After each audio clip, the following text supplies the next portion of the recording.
আসসালামু আলাইকুম। ষষ্ঠ শ্রেণীর নতুন আরেকটি টিউটোরিয়ালে সবাইকে স্বাগতম।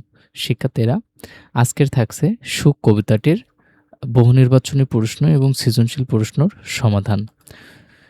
যে সুখ কবিতাটি এটা লিখেছেন কামিনী রায়। এই সুখ কবিতাটির যে নমুনা প্রশ্নটি রয়েছে, এই নমুনা প্রশ্নের যে বহুনির্বাচনী প্রশ্ন এবং সংক্ষিপ্ত প্রশ্নটির সমাধান করব। প্রথমে আমাদের ১ নম্বর যে প্রশ্নটি রয়েছে, সুখ কবিতা অনুযায়ী কে সুখ লাভ করবে? সঠিক অ্যান্সারটি যে উপকার করবে। ২ নম্বর প্রশ্নটি বলছে, মনের কষ্ট বৃদ্ধি পায় কেন? এটার অ্যান্সার হবে ক নম্বর, সুখের জন্য কাঁদলে। এখানে আমাদের একটা উদ্দীপক দিছে, এই উদ্দীপকটি পড়ে ৩ এবং ৪ নম্বর প্রশ্নের অ্যান্সার লিখতে হবে। এখানে রয়েছে সুমন ও নোমান পরস্পর বন্ধু। সুমনের বাবার মৃত্যুতে নোমান তাকে সার্বক্ষণিক সঙ্গ দিয়ে সান্ত্বনা দেয়।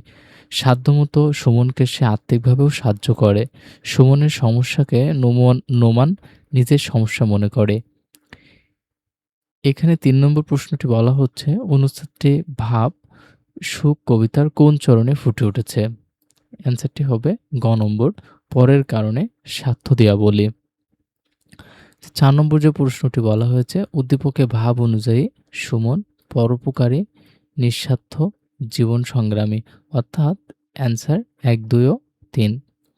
এখানে আমাদের যে ১ নম্বর প্রশ্নটি রয়েছে, এখানে বলছে আলিম ও জামিল তারা ২ ভাই।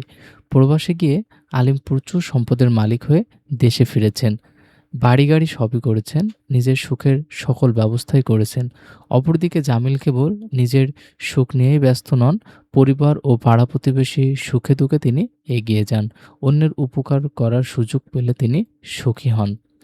এখানে আমাদের ক নম্বর প্রশ্নটি বলা হয়েছে, সংসার সমর অঙ্গনে কবি কিরূপ যুদ্ধ করতে বলেছেন? সংসার সমর অঙ্গনে কবি বীর বেশে যুদ্ধ করতে বলেছেন। আমাদের খ নম্বর প্রশ্নটি বলা হয়েছে, এই ধরা কি শুধু বিষাদময়? কবির এই প্রশ্নের কারণ কি? খ নম্বর প্রশ্নটির উত্তরটা দেখে নাও। এই ধরা কি শুধুই বিষাদময়? ধরা মানে আমরা জানি পৃথিবী। কবির এই প্রশ্নের কারণে সুখ থেকে দুঃখ কষ্ট বেশি। সব মানুষই চায় জীবনে সুখী হতে, কিন্তু সুখ খুব সহজেই পাওয়া যায় না। এই পৃথিবীর যন্ত্রণা ও বিষাদে ভরা সুখ পেতে হলে নানা ধরনের সমস্যা ও সংকটের মধ্য দিয়ে যেতে হয়। অনেক কষ্ট ও দুঃখ সহ্য করে বাধা বিপত্তি পেরিয়ে জীবন সংগ্রামে সফল হলে তবেই প্রকৃত সুখ পাওয়া যায়। তাই কবি প্রশ্ন করেছেন, এই ধরা কি শুধুই বিষাদময়?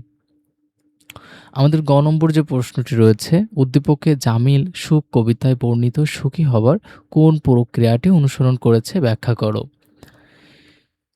উদ্দীপকের জামিল সুখ কবিতায় বলা অন্যের উপকারের মধ্যেই নিজের সুখ খোঁজার পথটি অনুসরণ করেছেন।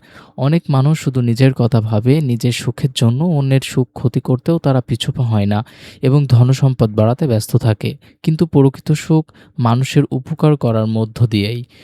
সুখ কবিতাটি কবি সাহিত্যিকদের সুখী হওয়ার পথ দেখিয়েছেন। কবির মতে অন্যের কল্যাণের জন্য জীবন দিতে হলেও তাতেও সুখ আছে। মানুষ শুধু নিজের জন্য পৃথিবীতে আসে না। কবির এই সুখের ভাবনায় উদ্দীপকে জামিলের চরিত্রে দেখা যায়। জামিল শুধু নিজের সুখ নিয়েই ব্যস্ত নয়, তিনি পরিবার, পাড়া-প্রতিবেশী সুখ দুঃখে পাশে দাঁড়ান। অন্যের উপকার করার মধ্যেই তিনি নিজের সুখটা খুঁজে পান। আমাদের ঘ নম্বর যে প্রশ্নটি বলা হয়েছে, আলিমের সুখ প্রকৃত সুখ নয়। সুখ কবিতার আলোকে মন্তব্যটি বিশ্লেষণ করো। আলিমের সুখ প্রকৃত সুখ নয়, সুখ কবিতার আলোকে এই মন্তব্যটি যথার্থ। এই পৃথিবীতে অনেক মানুষ আছে যারা সুখের আশায় শুধু ধন সম্পদ বাড়ানোর পেছনে ছোটে, কিন্তু এত কিছুর পরেও তারা প্রকৃত সুখ খুঁজে পায় না। আবার যারা শুধু নিজের কথা না ভেবে অন্যের দায়িত্ব ও কল্যাণের কথাও ভাবে, তারাও সত্যিকারের সুখ লাভ করে। উদ্দীপকে আলিম প্রবাসে গিয়ে অনেক টাকা পয়সার মালিক হয়েছেন। দেশে ফিরে তিনি গাড়ি বাড়ি সবকিছুই করেছেন এবং নিজের আরাম-আয়েশের ব্যবস্থাও করেছেন, কিন্তু এটাকে প্রকৃত সুখ বলা যায় না। সুখ কবিতায় কবি বলেছেন, শুধু নিজের স্বার্থ নিয়ে ব্যস্ত থাকলেই সুখ আসে না। অন্যের কথা ভাবতে হয়। অন্যের উপকার করার মধ্যেই প্রকৃত সুখ লুকিয়ে আছে। উদ্দীপকে আলিম কেবল নিজের সুখ নিয়েই চিন্তা করেছেন, কিন্তু সুখ কবিতায় বলা হয়েছে নিজের পাশাপাশিও অন্যের কথাও ভাবতে হয়। তাই সুখ কবিতার আলোকে বলা যায় মন্তব্যটি যথার্থ। শিক্ষার্থীরা, এই ছিল তোমাদের চারুপাঠ বইয়ের যে সুখ কবিতাটি রয়েছে, সেই সুখ কবিতাটির আ স বহুনির্বাচনী প্রশ্ন এবং সৃজনশীল প্রশ্নের অ্যান্সার। তোমাদের তোমরা অনেকেই জানো ধারাবাহিকভাবে তোমাদের প্লেলিস্টে ধারাবাহিকভা শিক্ষার্থীরা, তোমরা অনেকেই জানো ধারাবাহিকভাবে তোমাদের ক্লাস চলতেছে। আমাদের চ্যানেলে ঢুকে প্লেলিস্টে তোমরা ক্লাসটি পেয়ে যাবা। তোমরা কোন টপিকের উপরে ক্লাস চাচ্ছ সেটা কমেন্টে অবশ্যই জানায়ও। তাহলে আমরা সেই টপিকের উপরে ক্লাস দিব। দেখা হচ্ছে পরবর্তী কোনো ক্লাসে। সে পর্যন্ত সকলেই ভালো থাকো, সুস্থ থাকো। আল্লাহ হাফেজ।